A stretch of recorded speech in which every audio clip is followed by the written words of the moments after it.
Kulikuwa na kijana mmoja anaitwa Kelvin. Alikuwa mtu wa udadisi sana. Anapenda kujaribu vitu bila kufikiria kitu. Siku moja alipata chumba cha kupanga. Kilikuwa cha bei nafuu sana kuliko vyumba vyote eneo lile. Lakini kulikuwa na sharti moja tu. Mwenye nyumba alimwambia, "Unaweza kutumia vyumba vyote, lakini kuna mlango mmoja usiufungue kamwe." Kelvin akacheka tu, akaona ni hadithi za kuogopesha.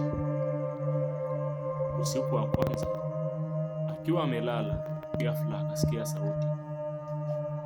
Gonga, gonga. Ilikuwa inatoka kwenye mlango ule. Akaamka polepole, akasogea karibu nao. Lakini akaamua kurudi kitandani. Siku ya pili, sauti ikarudi tena, lakini safari hii ilikuwa kubwa zaidi.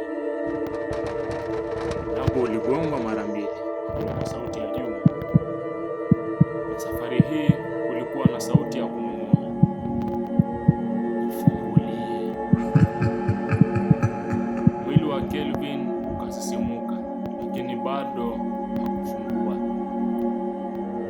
Siku zikapita, lakini udadisi ukaanza kumzidi.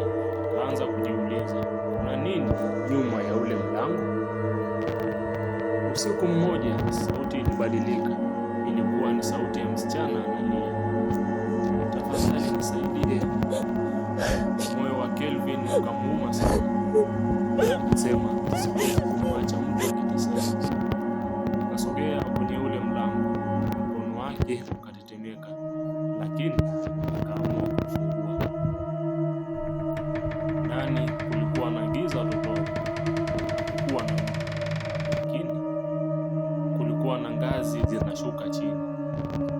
Akaanza kushuka polepole, hatua moja, mbili, mpaka akafika chini. Alipogeuka akaona kioo kikubwa ukutani, na ndani ya kile kioo alijiona yeye mwenyewe. Lakini yule aliyekuwa ndani ya kioo alikuwa na tabasamu la kutisha sana. Ghafla sauti ya kushtua, mlango ukigonga kwa nguvu.